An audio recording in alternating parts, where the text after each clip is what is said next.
지난 시간 로마서 5장과 6장을 통해서 의롭다 함을 받는 것은 죄인의 신분인 인간이 스스로 얻어낼 수 있는 것이 아니라는 것을 우리는 말씀을 통해 보았습니다. 오직 예수 그리스도의 십자가의 공로, 이 공로를 통해서만 얻을 수 있는 것이다 라고 말씀을 나누었죠. 하나님의 의를 충족시킬 수 있는 것은 사람의 행위가 아니라 예수 그리스도의 행위밖에 없다라는 것을 말해주는 것입니다. 그렇다면 이 의롭다 함으로 하나님 앞에 우리가 의롭다 칭함을 받음으로 우리에게 주어지는 유익은 무엇이었을까요? 그것이 5장의 말씀이었는데요. 5장에 살펴보면 첫째가 하나님과의 화평을 얻게 된다라는 것이었습니다. 두 번째는 그리스도의 은혜 안에 들어가도록 해주신다라는 것이었고요. 세 번째는 하나님의 영광을 바라게 된다. 그 영광을 바라게 되므로 환난 중에서도 신자들이 즐거워하며 기꺼이 즐거워하며 인내하게 만든다라는 내용이었습니다. 우리가 이런 말씀을 들으면 여기서 질문이 하나 생기게 되지요. 그렇다면 실제로 이 의롭다 함의 이 은혜가, 즉 율법으로 이루어지는 것이 아닌 바로 이 의롭다 함의 은혜가 율법이 요구하는 도덕적 삶과는 멀어지도록 만드는 것이 아닌가라는 질문이 드는 것입니다. 쉽게 얘기하면 우리가 구원을 받는데 구원은 율법으로 받는 것이 아니라 하나님의 은혜로 받는 것이기 때문에 이제 율법이 필요 없는 것 아닙니까? 라는 질문과 같은 맥락입니다. 구원에 율법이 필요 없으니 율법을 지키는 삶도 이제 필요 없겠네? 라는 생각이죠. 그 대답은 그렇지 않다였습니다. 왜 그럴까요? 왜냐하면 우리는 의롭다 함을 받음으로 그리스도와 연합을 이루었다라는 말씀을 어제 들었습니다. 그렇기 때문에 우리는 방탕하게 살 수 없는 것이죠. 그리스도와 연합한 몸이기 때문입니다. 이 연합은 죄 자체가 우리의 주인이 될 수 없게 만듭니다. 죄가 더 이상 우리 안에 완전하게 따리를 틀 수 없도록 만드는 것이죠. 또 다른 한편으로는 하나님을 바라보게 한다라고 말씀을 들었습니다. 이 이유들은 그리스도께서 죽으신 목적들을 우리가 알고 그리고 믿을 때 그리고 그와 연합할 때 자연스럽게 나타나는 현상들입니다.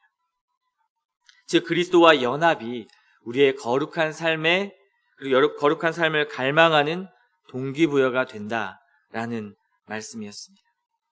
예를 들면 이런 것이죠.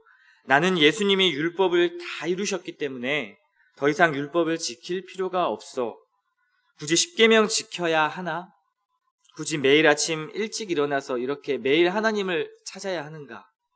일주일에 한 번씩 찾아도 되는 것 아닌가? 어차피 나는 죄 아래 있지 않고 구원받은 사람인데, 은혜 안에 있는 사람인데 다시 버림받을 일이 없는데 그렇게 성경은 말하고 있는데 조금 편하게 살면 안 될까? 인간은 다 연약하고 부족하잖아. 굳이 죄와 싸울 필요까지 있을까? 어차피 우리의 죄된 본성이 있는데. 이런 생각을 우리가 무의식 중에 가질 때가 참 많습니다. 이것은 극단적인 방탕은 아니지만 오늘날 너무나 많은 신자들의 마음에 깃들어져 있는 소극적인 방탕이죠. 바울은 이 부분에 대해서 말씀을 하고 있는데요. 이것이 지난 시간에 본 6장 16절부터 22절까지의 내용입니다. 바울은 인간은 죄의 종이 되든지 아니면 의의 종이 된다. 둘 중에 한 가지의 종은 반드시 된다라는 것을 말하고 있습니다. 그 둘 중에 하나가 우리의 주인이 된다는 것이죠. 그런 점에서 인간은 여기서 벗어날 수 없고 인간에게는 사실 자유가 없습니다.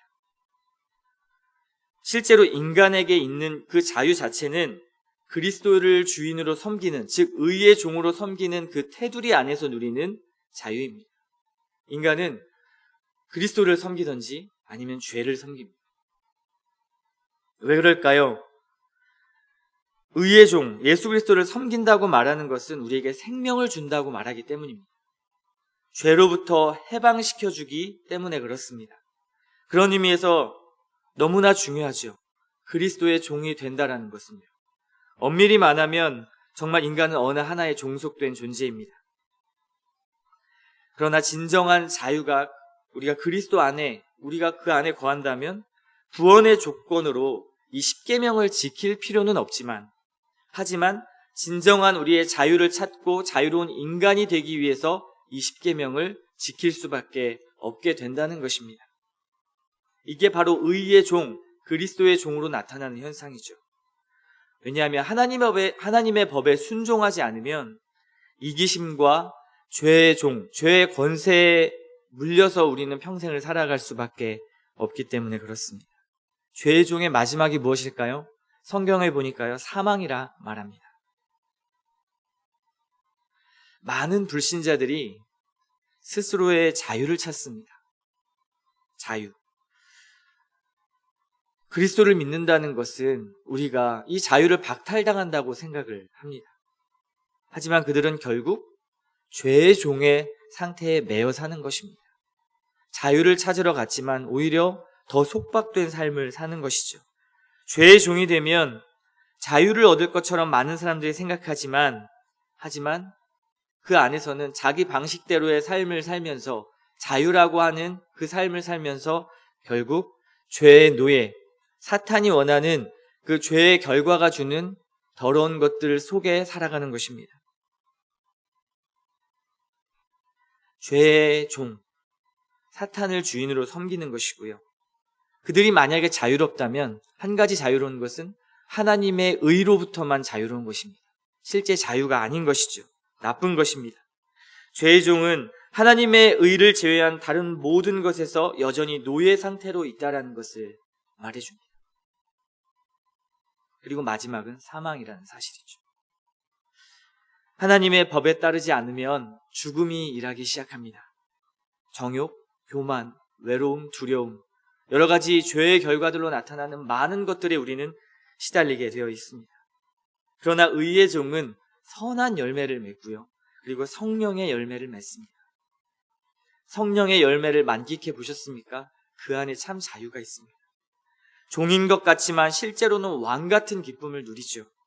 정말 이것이 기독교의 신비입니다.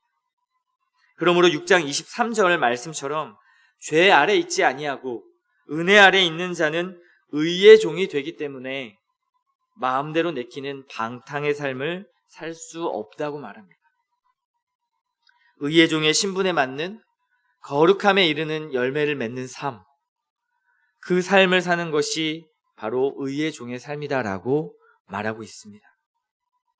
여기까지가 6장의 내용이었다면요, 이제 7장에 들어와서, 오늘 통독 순서이죠. 7장에 들어와서 다시 한번 우리가 은혜 있는 자가 자유롭게 살아도 되는가, 마음껏 살아도 되는가라는 이 질문에 또 한 가지 답변을 해줍니다. 바로 결혼의 비유를 들어서 대답을 해주고 있는데요. 어떤 의미일까요? 신자는 그리스도와 결혼의 관계에 있기 때문에 관계와 충성의 대상이 이제는 바뀌었다라고 말하고 있습니다.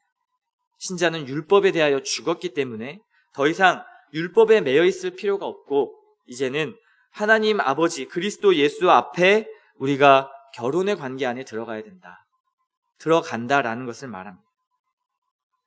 이제 의롭다 함을 받은 자들은요, 그리스도와 연합한 결혼 관계로 시작합니다. 율법과 우리가 결혼한 상태였다가 이제는 그것이 끝나고 그리스도와의 결혼 관계로 들어가는 것이죠. 여러분, 결혼해 보니까 어떠십니까? 자유로우십니까? 아니면 좀 더 속박 안에 들어가는 것 같으십니까? 결혼은요, 모든 삶의 영역에서 영향을 받게 되어 있죠. 결혼을 하면 배우자와의 모든 삶의 영역을 공유하고 함께 나눕니다. 그런 점에서 결혼 생활은 혼자만의 선택대로 살 수 없죠. 미혼으로 누리던 그 자유, 개인의 독립된 것들을 이제는 일부분 포기해야 하는 부분도 있습니다. 모든 삶의 영역 가운데 공유하는 것이죠. 이처럼 그리스도와의 결혼 관계로 인해서 우리는 그분과 관계를 맺고 삶의 모든 영역에서 다시 새롭게 되고 리프레시되고 주님으로 건드려지지 않는 삶이 이제는 없게 되는 것입니다. 주님과의 관계 속에 우리의 모든 삶에 영향을 받고 공급을 받습니다. 그게 그리스도와의 연합이죠. 결혼 관계로 들어간다는 것입니다. 7장 초반부에 이 부분을 이야기하고 있습니다. 그렇다면 이 결혼 관계 안에서 그리스도인은 자신이 원하는 대로 자유롭게 마음대로 살 수 있을까요? 또 이 질문을 던질 수 있습니다. 근데 성경은 그럴 수 없다 말합니다. 자꾸 자유를 제한하는 것 같죠. 왜냐하면 우리는 그리스도와 사랑의 관계이고 우리의 구원자이신 그리스도와 결혼했기 때문에 그리스도 안에 매여 있는 삶을 살아야 된다라고 말하는 것입니다. 결혼해놓고 배우자 상관없이 내 마음대로 살아도 돼 라고 말하는 것은 결혼의 진정한 의미에서 완전히 벗어난 것이죠. 결혼은 서로에게 종속되는 삶입니다.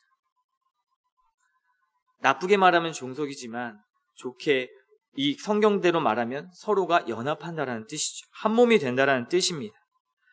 이것은 바울이 그리스도인은 그럼 앞으로 어떻게 살아야 하는가에 대한 비유로 말한 것인데요. 정리하자면 우리는 하나님의 거부에 대한 두려움, 즉 이렇게 하면 천국 못 갈 텐데, 이렇게 살면 복 못 받을 텐데 라는 이 두려움 때문에 율법을 지키는 것이 아니라는 것을 말하고 싶은 것입니다.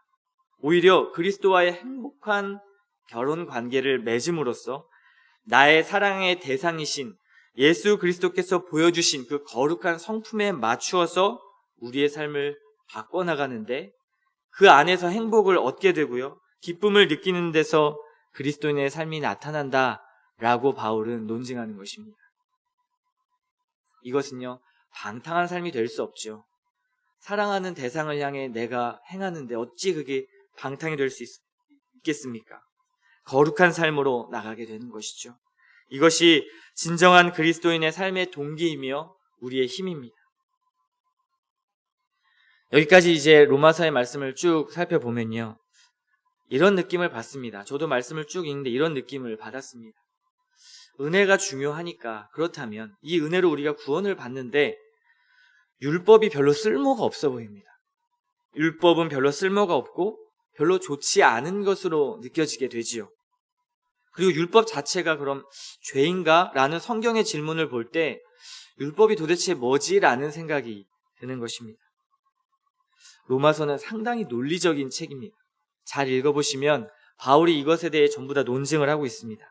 7장 7절의 말씀에 이 질문에 바울은 또한 그럴 수 없다 이렇게 이야기합니다. 왜냐하면 율법의 용도에 대해서 이제 설명을 해주고 있는데요. 율법이 우리에게 주어진 목적은 우리에게 죄가 무엇인지 정의해 주기 때문에 그렇다 말하고 있습니다. 율법을 통해 죄가 무엇인지를 알게 해준다라는 것이죠. 율법은 우리 안에 있는 죄를 또한 드러내기도 합니다. 우리 마음의 거울의 역할을 하는 것이죠. 즉 하나님의 말씀이 우리에게 주어질 때 그것이 우리 마음의 죄를 드러내주고 그리고 우리를 부추겨서 죄가 무엇인지 뿐만 아니라 그것이 어떻게 우리 안에 따리를 틀고 있는지를 적나라하게 보여주는 역할을 한다는 것입니다. 율법 필요하죠. 절대적으로 필요합니다. 한마디로 율법이 우리를 구원하는 역할을 하진 않지만 죄인들에게 주어져서 우리가 죄인이며 구원이 필요한 존재라는 것을 더 절실하게 느끼게 해주는 역할을 한다는 것입니다. 그런 점에서 인간 안에 우리 안에 율법이 제 역할을 하지 못하면 어떻게 될까요? 그리스도를 필요로 하지 않게 됩니다. 그리스도의 필요성을 느끼지 못하게 되는 것이죠. 그래서 율법이 중요합니다. 우리가 율법하면 율법적인 삶이다 라는 말로 나쁜 것으로만 치부하지만 실제 그렇지 않습니다. 율법을 통해 우리의 모든 내면을 볼 수 있는 것이죠.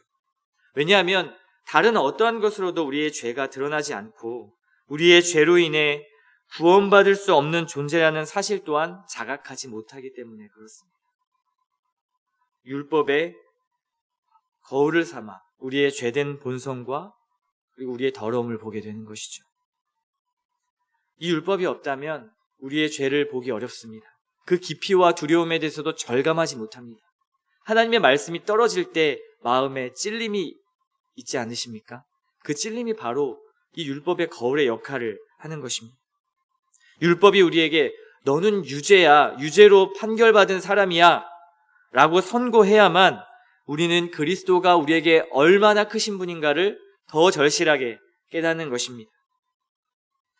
담쟁이 학교에서 소요리를 공부하고 있는데요. 십계명에 대해서 지금 나누고 있습니다. 율법의 요약이라고 하는 십계명. 이 십계명에 대해서 나눌 때 하나같이 모든 성도들이 하는 말이 있습니다. 입을 모아 하는 말이 있는데요. 계명 하나하나를 볼 때 이렇게 정말 마음이 무겁고 이걸 다 어떻게 지키나 라는, 진짜 나는 하나도 제대로 지키는 것이 없다라는 고백을 모두 다 하십니다.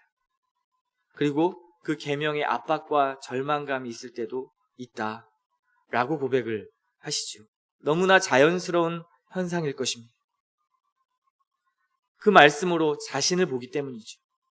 그러나 의롭다 하심을 받은 자, 즉 그리스도와 연합하여 결혼한 자는 이 계명이 하나님을 향한 갈망으로 바뀌기 시작합니다. 이제는 눌리고 그리고 압박받고 무거운 짐이었던 그 계명들이 이제는 무거운 것이 아니라요, 주님과의 결혼한 관계, 연합한 관계라면 이제는 기꺼이 그 하나님을 향한 사랑의 갈망의 표현으로 이 율법이 바뀌어 간다는 것입니다. 그런 마음이 우리의 신앙의 성숙함으로 드러나는 것이죠. 우리의 경건이 결코 부담으로 오지 않는 것입니다. 하나님의 말씀이 부담으로 오지 않는 것이죠. 이제 우리의 삶은 그분을 기쁘시게 하는데 율법을 사용하는 것이지 의무와 무거운 짐으로 율법을 대하지 않게 된다라는 말입니다. 이것이 율법을 지킨다는 의미이며 거룩한 삶으로 나아가는 동기입니다. 그런데요, 여기에 또 고민이 하나 있습니다. 계속 로마서의 말씀을 읽으면 고민하고 답을 찾는 과정이 있는데요. 무엇이냐면 늘 거룩한 하나님의 법을 지키지 못하도록 하는 내 안에 깊이 숨어있는 죄의 본성과의 싸움입니다. 아침에는 은혜 받고 기도하고 집에 가서 아내와 남편과 다투는 자신의 모습을 볼 때 자신 어떠한 사람인지, 이중적인 사람인지 막 이렇게 고민이 될 때가 있습니다. 그래서 바울은 이 부분에 대해서도 우리에게 친절하게 이야기해 줍니다. 자신의 마음에 두 마음이 싸운다, 이렇게 말합니다. 7장 22절부터 24절의 말씀인데요. 내 속사람으로는 하나님의 법을 즐거워하되 내 지체 속에서 한 다른 법이 내 마음의 법과 싸워 내 지체 속에 있는 죄의 법으로 나를 사로잡는 것을 보는도다. 오라, 나는 곤고한 사람이로다. 이 사망의 몸에서 누가 나를 건져내랴. 바울은 죄의 유혹을 받고 죄와 싸우는 것, 더 나아가 그 죄에 대해서 패배하는 것조차도 그리스도인이 겪어야 하는 일이라고 우리를 위로하고 있습니다. 죄에 대해서 실패할 수 있다는 것이죠. 충분히 넘어질 수 있으며 이 죄에 대한 본성과 우리는 싸우는 삶을 살아가야 한다라는 것입니다.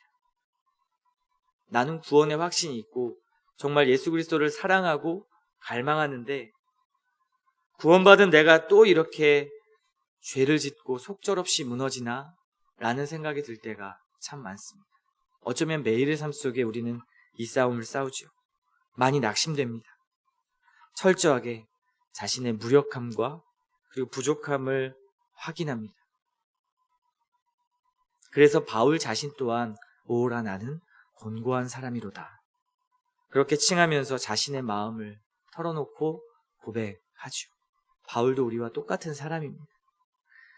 우리는 죄의 지배 아래 있지는 않지만 여전히 남은 죄성과 하루하루를 싸워갑니다. 그 죄성에서 오는 마음의 비참함, 실패함, 무력감, 나의 능력 없음을 여러분 절실히 느끼십니까? 아니면 나 정도면 괜찮지, 이 정도면 주님께서 칭찬하시겠지 라는 생각을 하십니까? 바울은 그렇게 많은 하나님의 일을 해놓고서 고민하는 것은 오라, 나는 곤고한 사람이로다 말하고 있습니다. 그리스도인이라면 이 고민은 너무나 자연스러운 것입니다. 그때 우리는 예수님이 얼마나 필요한 분인지를 깨닫게 되기 때문에 그렇습니다. 이 무력감과 이 죄의 본성 가운데 지배받는 느낌을 당할 때, 그리고 실패할 때 그리스도가 얼마나 필요하신 분인지를 우리가 알게 되는 것입니다. 그제서야 비로소 하나님의 구원 사역의 소망을 맛보게 되고요, 해방감을 얻게 되는 것입니다. 이것이 우리 두 마음의 관계입니다. 이 곤고함의 싸움이 필연적인 것이라면, 그렇다면 이것은 홀로 싸우는 싸움일까요? 성경은 그렇지 않다고 말합니다. 사도행전의 바울의 사역을 살펴보았던 것 기억하시죠? 변화된 바울의 삶은 성령으로 말미암아, 요 단어, 요 문장으로 우리는 그의 삶을 정리할 수 있습니다. 늘 성령과 동행하는 삶을 살았죠. 여전히 죄된 본성은 인간의 모습을 육적으로 나아가게 하지만, 그러나 생명의 성령의 법이 우리의 속사람을 새롭게 하여 주님 앞에 다시 나아가도록 만들어준다는 것입니다. 이게 성령의 사역이고 성령의 은혜이죠. 그러므로 바울은 여전히 죄와 싸우면서도 성령에 반응하여 주님의 사역들을 감당할 수 있었던 것입니다. 이것이 로마서 8장의 내용입니다. 8장의 첫 시작을 한번 보십시오. 그러므로 라는 이 접속사의 연결이 매우 중요합니다. 앞의 내용, 지금 저희가 나누었던 내용들을 받아내는 것이죠. 그래서 1절의 말씀처럼 성령은 우리로 하여금 정죄함이 없게 하신다. 이 문장이 너무 중요합니다. 이것이 앞에 다룬 두 마음의 싸움에서 죄로 실패한 마음에 찾아오는 이 정죄함으로부터 우리를 자유롭게 해주는 말씀입니다. 바울은 말합니다. 예수 그리스도 안에 있는 자들은 결코 정죄함이 없으며 더 이상 죄의 노예가 아니다. 이 말입니다. 네가 비록 죄를 짓긴 해도 그것으로 너를 정죄하거나 정죄받거나 심판하지 않아. 우리는 주님 앞에 심판받지 않습니다. 왜냐하면 그리스도와 연합했기 때문이죠. 그러니 내 자신을 증명하려고, 인정받으려고, 너의 공로를 드러내려고, 또는 너의 공로를 쌓으려고 애쓰지 마라는 것입니다. 하루하루를 살아갈 때 우리가 구원받은 자이지만 늘 실패하는 모습을 보면서 아니 나 구원 못 받은 것 아닐까? 라는 걱정과 함께 자신의 행함으로 다시 돌아가는 그 모습을 갖지 말라는 것입니다. 끝까지 그리스도의 은혜를 붙잡으라는 것이죠. 이것이 우리에게 정말 큰 위로가 되는 말씀입니다. 은혜의 삶은요, 정죄함을 받지 않으면서 거룩한 삶으로 나아가게 합니다. 이것이 핵심 내용입니다. 정죄받지 않으면서 거룩한 삶으로 나아가게 한다는 것, 이것이 정말 중요한 오늘 말씀의 핵심입니다. 우리는 바울의 고백처럼 신앙 가운데 늘 두 마음이 싸우는 것을 경험합니다. 그러나 그때 나의 실패를 보면서 나는 정말 주님이 필요한 존재입니다. 이렇게 실패하고 곤고한 인생이지만 주님, 제게 거룩한 삶을 살도록 성령님 함께하여 주시옵소서 라는 그런 고백이 날마다 있어야 하는 것입니다. 이것이 신자이죠. 그 실패는 우리에게 정죄함을 주지 않습니다. 영적 침체 가운데 회복되는 이 리빌딩도 이 은혜로 말미암는 것입니다. 실패함에 너무 절망하지 마십시오. 반대로 죄와 싸우는 일에 너무 무뎌지지 마십시오. 주님을 더 의지하시기 바랍니다. 성령님의 도우심을 더 간구하시기 바랍니다. 우리 8장 26절의 말씀을 읽고 오늘 말씀 마무리하도록 하겠습니다. 8장 26절입니다. 이와 같이 성령도 우리의 연약함을 도우시나니 우리는 마땅히 기도할 바를 알지 못하나 오직 성령이 말할 수 없는 탄식으로 우리를 위하여 친히 간구하시느니라. 아멘. 이 은혜가 저와 여러분에게 있기를 소원합니다.